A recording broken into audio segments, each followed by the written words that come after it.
Lecture था उसमें हमने साइकस की लाइफ साइकिल को स्टार्ट किया था, तो उसी को अब हम कंप्लीट कर रहे हैं कि साइकस की सेक्सुअल रिप्रोडक्शन की अगर हम बात करें, वेजिटेटिव रिप्रोडक्शन हम लास्ट लेक्चर में पढ़ चुके थे कि फ्लैशेबल विल से होती है। सेक्सुअल रिप्रोडक्शन की बात करें तो सबसे पहला पॉइंट क्या आता है कि ये जो प्लांट होता है वो डाइओशियस होते हैं। डाइओशियस का मतलब है कि एक प्लांट में एक ही सेक्स ऑर्गन प्रेजेंट होता है। एक प्लांट में कितने सेक्स ऑर्गन प्रेजेंट होते हैं? एक ही सेक्स ऑर्गन होता है। इसका मतलब प्लांट या तो मेल प्लांट होगा, उसमें सिर्फ मेल रिप्रोडक्टिव पार्ट डेवलप होगा, या फिर प्लांट कैसा होगा? फीमेल प्लांट होगा। एक ही प्लांट में दोनों सेक्स ऑर्गन प्रेजेंट नहीं होंगे। अब दूसरी इंपॉर्टेंट चीज क्या है कि साइकस प्लांट में कोन की फॉर्मेशन होती है। अब कौन किससे डेवलप होता है? Aggregate of sporophyll. ठीक है, तो स्पोरोफिल के एग्रीगेट से कौन बनता है? तो कौन बनी, कौन के अंदर क्या है? स्पोरोफिल है। स्पोरोफिल पे क्या डेवलप होगा? स्पोरेंजिया। स्पोरेंजिया के अंदर क्या बनेंगे? Spore mother cell. उनमें मियोसिस होगा और क्या बनेंगे? Haploid spore. तो ये जर्नल लाइफ साइकिल है, तो उससे हम शुरुआत करते हैं कि इनके अंदर सेक्सुअल रिप्रोडक्शन कैसे होता है। तो देखिए बेटा, इंपॉर्टेंट है।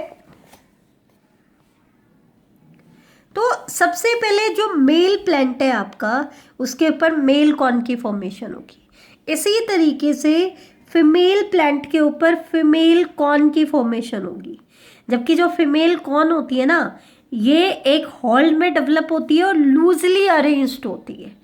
कैसी होती है? Loosely arrange. ये चीज ध्यान रखना। मेल कॉर्न जो डेवलप होती है, ये प्लांट की ग्रोइंग टिप पे डेवलप होती है। Develop at the tip of the plant directly from the growing point. जो स्टेम का ग्रोइंग पॉइंट होता है, उस टिप के ऊपर क्या डेवलप होती है? कॉर्न डेवलप होती है। इसलिए क्योंकि टिप के ऊपर कॉर्न की फॉर्मेशन हो जाती है, तो प्लांट की जो फर्दर ग्रोथ होती है वो मेन स्टेम के टिप पार्ट से नहीं हो सकती। वो कौन करेगा? लेटरल बड। फिर क्या होता है? लेटरल बड कुछ टाइम पे ग्रो करेगी, ब्रांच पे मॉडिफाई होगी, और उसके बाद उसके टिप के ऊपर भी कौन डेवलप हो जाएगी। तो फर्दर ग्रोथ कौन करेगा? उसकी फर्दर ब्रांचेस करेंगी। मतलब कैसी अरेंजमेंट आपको देखने को मिलेगी? जैसे ये इसका स्टेम का पार्ट है, ये ग्रो करता जा रहा है, ग्रो करता जा रहा है। फिर इसके टिप के ऊपर जाकर के क्या डेवलप हो गया? कॉर्न डेवलप हो गया। फिर फर्दर ग्रोथ कौन करेगी? लेटरल बड। तो लेटरल बड लेटरल ब्रांच में मॉडिफाई हुई, लेकिन कुछ टाइम ग्रोथ करने के बाद वो किस में मॉडिफाई होगी? वो फिर से मॉडिफाई होगी कॉर्न में। तो फिर फर्दर ग्रोथ कौन करेगी? इनकी लेटरल बड। तो वो कुछ टाइम ग्रोथ करेंगी और किस में मॉडिफाई हो जाएंगी? आपकी मेल कॉर्न में। तो इसका मतलब जो स्टेम का एक्सिस है वो किससे बन रहा है? फ्यूजन से बन रहा है। कैसे? ये मेन स्टेम का एक्सिस था, इसका कुछ पार्ट, फिर लेटरल ब्रांच का कुछ पार्ट, फिर इसकी लेटरल ब्रांच का कुछ पार्ट। इसका मतलब इनके फ्यूजन से क्या बन रहा है? स्टेम का एक्सिस बन रहा है। तो ऐसे एक्सिस को हम कहते हैं सिम्पोडियल, मतलब जो फ्यूजन से बनता है। मतलब ये है तो सिम्पोडियल, फ्यूजन से बना है, लेकिन दिखता कैसा है? मोनोपोडियल, मतलब मेन एक्सिस से ही डेवलप हुआ हो। ठीक है, फ्यूजन से ना बना हो। इसके बाद क्या है? Apical bud is not consumed in the formation of cone. ध्यान रखना, फीमेल पार्ट में ऐसा नहीं है। मेल में तो क्या होता है? एपिकल बड जो होती है वो कोन बनाने में यूज होती है। इसलिए जो लेटरल ब्रांचेस फर्दर ग्रोथ करती हैं तो एक्सिस कैसा बनता है? सिम्पोडियल। लेकिन फीमेल कोन जो होती है वो कभी भी टिप पे डेवलप नहीं होती है। एपिकल बड कभी भी कोन बनाने में यूज नहीं होती है। अब एपिकल बड कभी भी कोन बनाने में यूज नहीं होती, तो इसलिए मेन एक्सिस कंटिन्यूअसली ग्रो करता रहता है। तो इनके अंदर मोनोपोडियल एक्सिस होता है। कैसा एक्सिस होता है? मोनोपोडियल एक्सिस होता है। ठीक है। मेल कोन जो होती है बेटा वो कॉम्पैक्ट होती है। कैसी होती है? कॉम्पैक्ट। जबकि फीमेल कॉन जो होती है वो लूज होती है। ये चीज ध्यान रखना। ठीक है। Male cone oval in shape होती है, थिक होती है, 20 to 80 सेंटीमीटर लॉन्ग होती है और स्टोक्ड होती है। ध्यान से देखना, एक छोटी सी स्टॉक इसमें प्रेजेंट होती है, ओवल होती है। कोन आपको कैसे दिखाई देगी? ओवल। ठीक है। 20 to 80 सेंटीमीटर लॉन्ग है और कॉम्पैक्ट कोन है। स्पोरोफिल कॉम्पैक्टली अटैच्ड है, ये चीज ध्यान रखना, कॉम्पैक्टली अरेंज्ड है, उनके बीच में गैप ली है। जबकि फीमेल कोन जो होती है वो लूज होती है। इसमें क्या होता है, ए रोजेटे ऑफ ब्राउन मेगास्पोरोफिल। अब कोन बनती तो किससे है, स्पोरोफिल से ही है, तो फीमेल कोन किससे बनेगी, मेगास्पोरोफिल से बनेगी। लेकिन ये मेगास्पोरोफिल लूजली अरेंज्ड है, दैट मीन्स इनके बीच में गैप है। तो मेगास्पोरोफिल के शेप कलर कैसे है, ब्राउन कलर के, ठीक है। मेगास्पोरोफिल में क्या है, 15 to 30 सेंटीमीटर लॉन्ग है। इसके अंदर 3 रीजन होती है। एक तो होता है बेसल स्टॉक, ये है इसका बेसल स्टॉक वाला पार्ट, ठीक है। एपिकल जो पार्ट होता है इसका ये फोलियर होता है, कैसा होता है, फोलियर। और जो मिडल पार्ट होता है ये फर्टाइल पार्ट है, ये ओव्यूल बियरिंग रीजन है। कैसा रीजन है, ओव्यूल बियरिंग रीजन। और इस रीजन में हमें लगभग एक मेगास्पोरोफिल में 2 to 12 ओव्यूल्स देखने को मिलेंगे। कितने ओव्यूल्स देखने को मिलेंगे, 2 to 12 ओव्यूल्स हमें देखने को मिलेंगे। तो ये इसके मेगास्पोरोफिल की स्ट्रक्चर दिखा रहा है कि जो कोन बनती है वो मेगास्पोरोफिल के होल से बनती है जो कि लूजली अरेंज्ड होते हैं। और एक मेगास्पोरोफिल जो होता है वो 15 to 30 सेंटीमीटर लॉन्ग होता है और उसमें 3 रीजन होते हैं, जिसमें जो मिडल पार्ट होता है वो ओव्यूल बियरिंग पार्ट है। और इस मिडल पार्ट में एक मेगास्पोरोफिल में 2 to 12 ओव्यूल्स होते हैं, पेयर में होते हैं बेटा, किस में होते हैं, पेयर में। इसके विपरीत अगर हम मेल रिप्रोडक्टिव पार्ट की बात करें तो मेल जो रिप्रोडक्टिव पार्ट है इसमें क्या होता है, एक थिक सेंट्रल एक्सिस होता है around which wedge shaped spirally arrange microsporophyll are attach. जैसे एक ये सेंट्रल पार्ट है, इसके अराउंड ये वैज शेप के जो माइक्रोस्पोरोफिल है वो ऐसे सर्कल में अरेंज है। किस में अरेंज है, सर्कल में। जैसे ये सेंट्रल पार्ट है और इसके चारों तरफ ये वैज शेप्ड माइक्रोस्पोरोफिल क्या हो जाते हैं बेटा, अटैच हो जाते हैं, ठीक है। तो वैज शेप्ड माइक्रो, देखो इनके जो मेगास्पोरोफिल थे उनकी तो शेप ऐसी है और माइक्रोस्पोरोफिल ऐसी शेप के हैं। इसका जो टिप पार्ट है ये कहलाता है एपोफाइसिस, ये इसका बेसल स्टॉक वाला रीजन है ये, ठीक है। और ये इसके ऊपर डेवलप होते हैं माइक्रोस्पोरेंजिया। क्या डेवलप होता है, माइक्रोस्पोरेंजिया। जैसे यहाँ पे मेगास्पोरेंजिया डेवलप हो रहे थे वैसे ही इसके ऊपर माइक्रोस्पोरेंजिया डेवलप हो रहे हैं। इनके माइक्रोस्पोरेंजिया के बारे में खास पॉइंट क्या है कि इनके जो माइक्रोस्पोरेंजिया होते हैं वो 5 to 6 सेंटीमीटर लॉन्ग होते हैं, ठीक है। ये माइक्रोस्पोरेंजिया नहीं, सॉरी बेटा, माइक्रोस्पोरोफिल के बारे में। इनका जो माइक्रोस्पोरोफिल होता है वो 5 to 6 सेंटीमीटर लॉन्ग होता है। अपर पार्ट स्टेराइल होता है, अपने कहा था एपोफाइसिस है।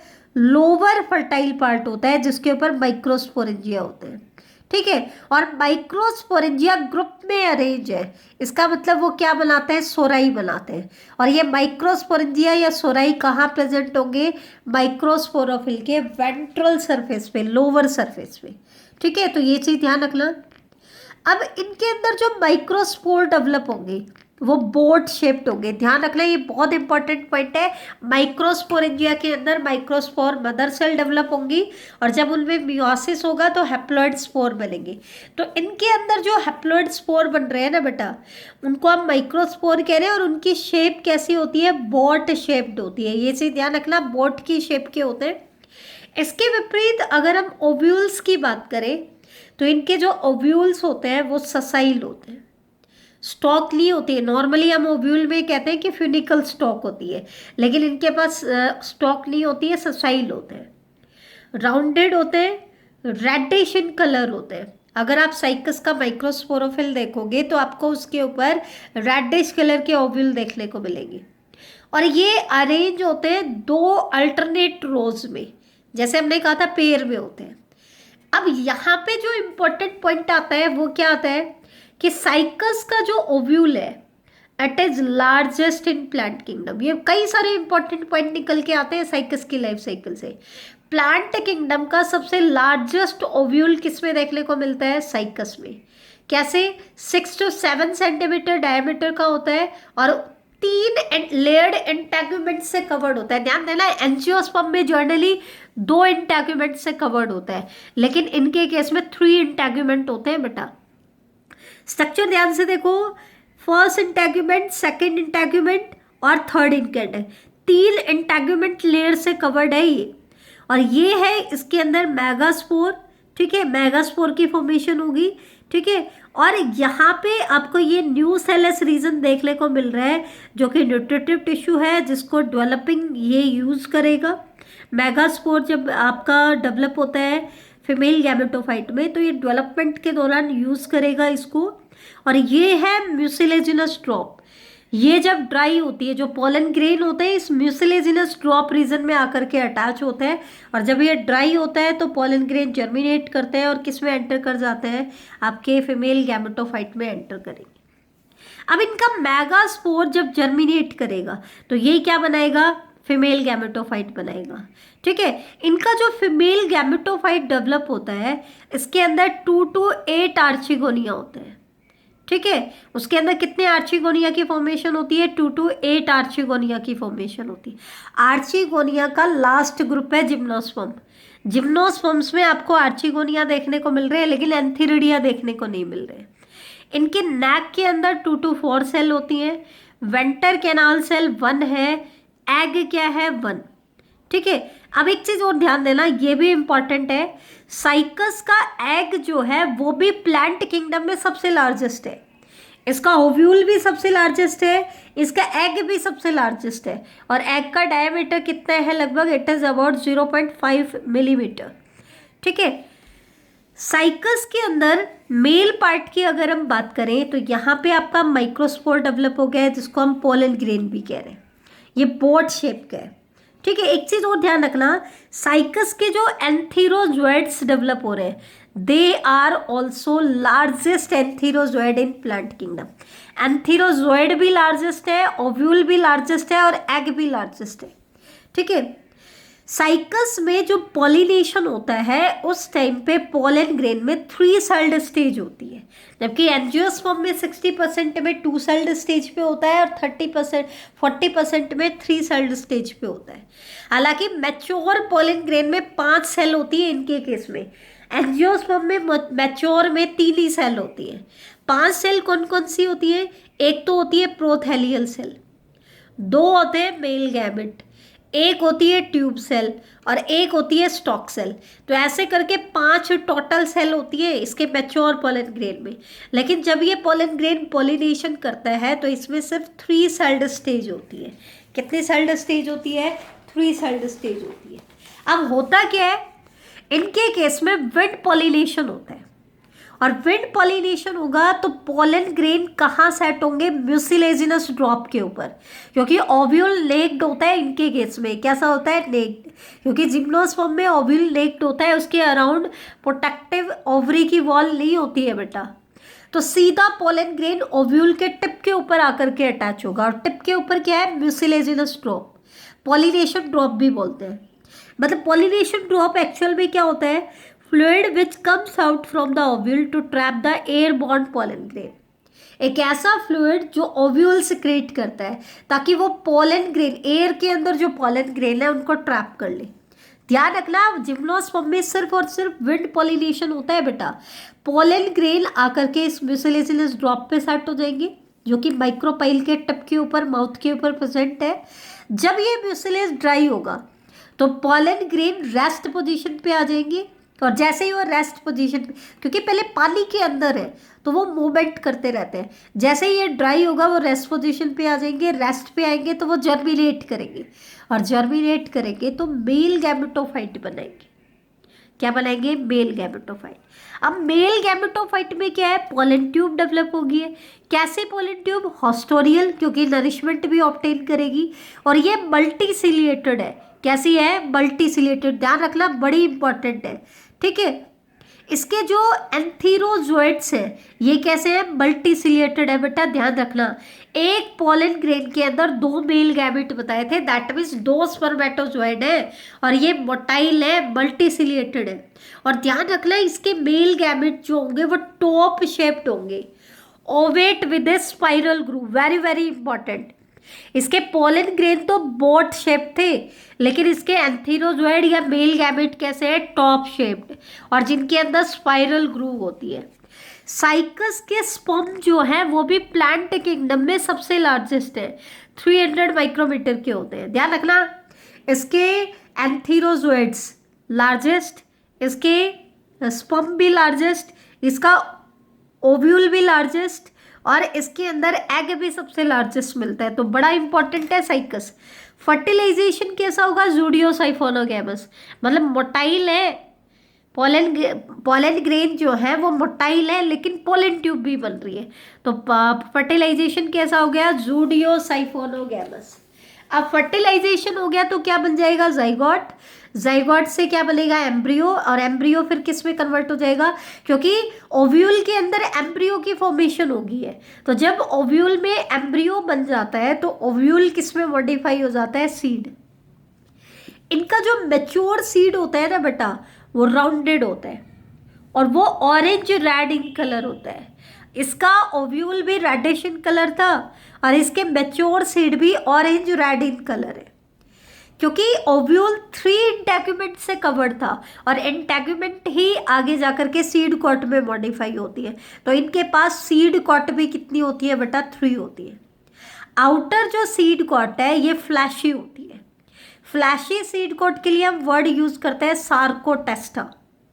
मिडल जो सीड कोट है वो स्टोनी है, इसको हम कहते हैं स्क्लेरोटेस्टा, और इनर सीड कोट जो होती है वो पेपरी है। ध्यान रखना, आउटर फ्लैशी, मिडल स्टोनी और इनर पेपरी।